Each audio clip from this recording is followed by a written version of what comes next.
We in our lives can be whoever we want to create ourselves to be. There's nothing wrong with that at all. It's awesome to do that. Action's been called in life one time, the day we were born. And cut's gonna be called one time, the day we leave this life. So what are we doing? The camera's been rolling. Yeah. History will tell the story. Yeah. Our story will be there. You know, so and it's live, we're in it. We're living it right now. So what are we doing? Who are we gonna be? The quicker we are faced with a struggle or a problem that we need to solve, the quicker we go, all right, is this real? Yep, it's real. All right, what am I gonna do about this? Yeah. Instead of going, I can't Whose believe fault this it happened is, to me. why me? Is this really real? It's real again. It's real again tomorrow. It's real again. It's been real for a day. It's been real for a week. It's been real for a year. It's been real for a decade. Yeah. It's been real my whole life. The quicker we go, no, it's real.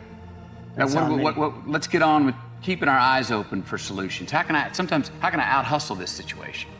Sometimes how can I out-endure this situation? Yeah. Sometimes it's, whoop, need to pivot. Need to change the old aperture, change lenses on the way I'm looking at this position. I've been banging my head on this door only to find out that if I backed up 10 feet, I could see there's a opening over there and I could walk around the damn door. Yeah. And then sometimes we got to just go, man, I'm banging my head on this thing. My head's bruised and bloody.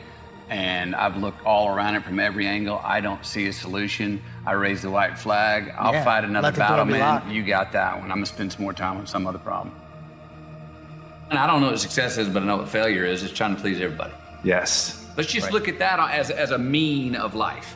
Right. Don't be surprised when it happens. It's not a debt. Don't look at it as like a debit. Oh. No. The ruining would be a debit, but that's just us exaggerating the tragedy that doesn't happen. So usually what we think is going to be ruined is basically just a rejection. Yeah. And a rejection is we looking at it eye to eye going, oh, this is part of life. And I suffer from this when things are going well and I'm getting what I want and I'm succeeding. I have a tendency to think, this is how life is supposed to be. This is the mean. Mm-hmm. Mm-hmm. No, it's not. Enjoyed that up there. So when I talk about the art of running downhill, you're running downhill, bro. Don't trip yourself because the incline's coming. Uphill will come. Yes. So don't think that this is just the mean, because if you think that when everything's going perfectly, you're like, ta-da, I got it. I found my frequency. It's so easy. I'll never get in a rut again. False. And then when you do, you think, oh, I failed. I'm ruined. You're like, no, you were exaggerating the realities of life. You were living like you were living in heaven on earth, but that wasn't sustainable forever. Right. I've had thousands of crises in my life, and most of them never happened. Most midlife crises are more about not appreciating where we've been. Yeah. Maybe not appreciating, giving respect to what we have done or what we already have built. So I got to tend to those things no matter what new horizon I'm chasing or new place I'm going. I got some stuff going with me, my family, my kids, this part of my career. That's not negotiable. So even though I may be uncertain in where I'm going in the future, I got some baggage, I got some luggage that's going with me. Yeah. No matter what. And that's giving respect to those things. I think that's where a lot of us get in a crisis sometimes, or even a typical midlife crisis. We don't respect what we've done and what we've built, and appreciate where we've been maybe enough. Sometimes it's just more important to make the damn choice. That was the whole point. Commit to it and go forward and find out. So you don't find yourself, after 3 years of limbo we've been in, being in 4 years, 5 years, 6 years, a decade of limbo, and you look back and you go, oh, I'm still walking the tightrope. Yep. Why didn't I just jump? Because what happens when we jump and just make a choice? If we fail, it very seldom hurts as much as we thought. Absolutely. And we don't have any regrets. Without the choice. Found out, and all the people that went na boo boo, you didn't want them to be in your life anyway. True story. You know what I mean? So good, we define them, you know. But the people that when you fail after you make a choice that come over and go, hey man, me too. I did the same thing. You're like, hey, you found a good friend, you found a good soldier, you found a good acquaintance, you found somebody that's on your side. That's the people you want in your life anyway.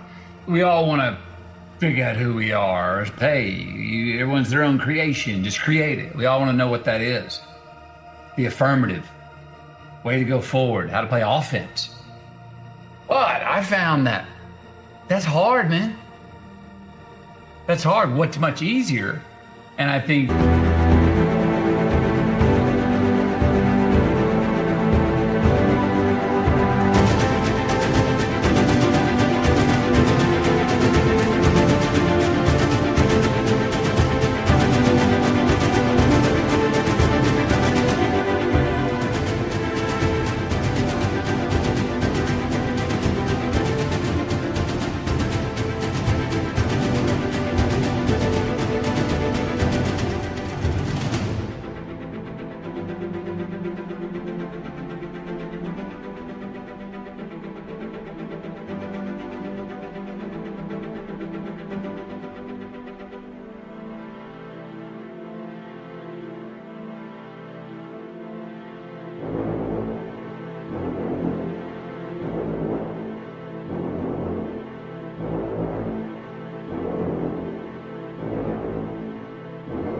the reasonable first step to figuring out who we are is let's define who we're not.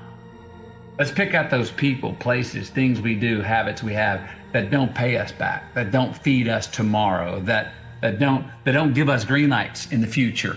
Those investments that don't have ROI. Those ones that we keep waking up tomorrow and a little bit of a debit. Damn it, I got a hangover.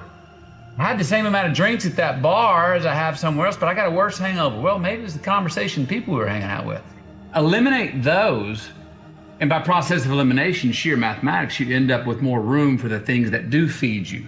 So it's a much easier thing to start pointing out, you know what? I keep doing that and it doesn't pay me back. I'm not getting my comment.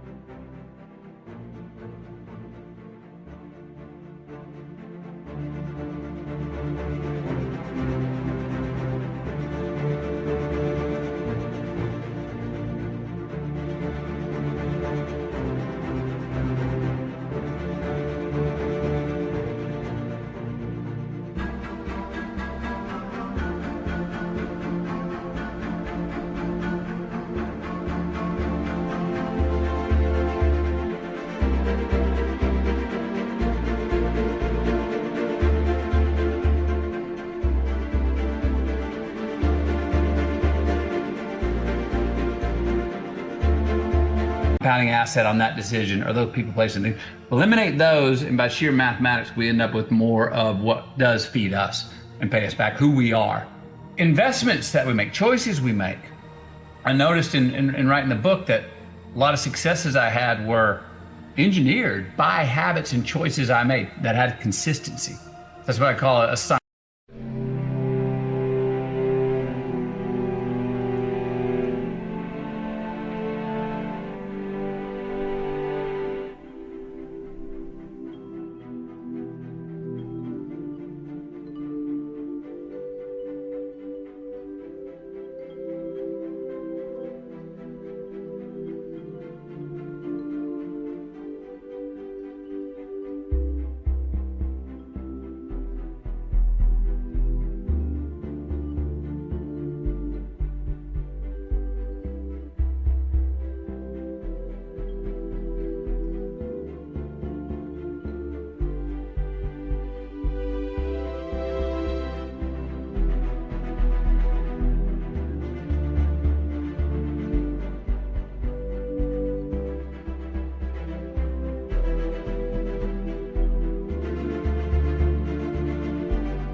To satisfaction. I believe there is a science to satisfaction. I noticed what I was eating, who I was hanging out with, when I was going to bed, how I was approaching the day. There were consistencies that led to times in my life where I had more joy and more success and was catching more green lights. I also noticed times where I was in a rut through my journals of, you veered from these tried and true habits that you had that were leading to success and giving you more green lights. Ooh, let's get back in our lane over here. And sure enough, more success and green lights I started to create for myself. A good man has to sacrifice some things, has to take some risk and take some responsibilities and follow through on them and know it may not be popular, but is it popular in his soul at 2 a.m. alone in his bed? And do we have the courage to take that into the daylight? Do we have the courage to go, I know that's true, and I know this is true. I will follow up on this in the face of adversity. A good man doesn't go looking for trouble. Everything does cost us something. And I think a good man, a good woman, will put their ass on the line for the cost, and it's worth more. The credit or the debit, the win or the lose, it's worth more. That currency is worth more.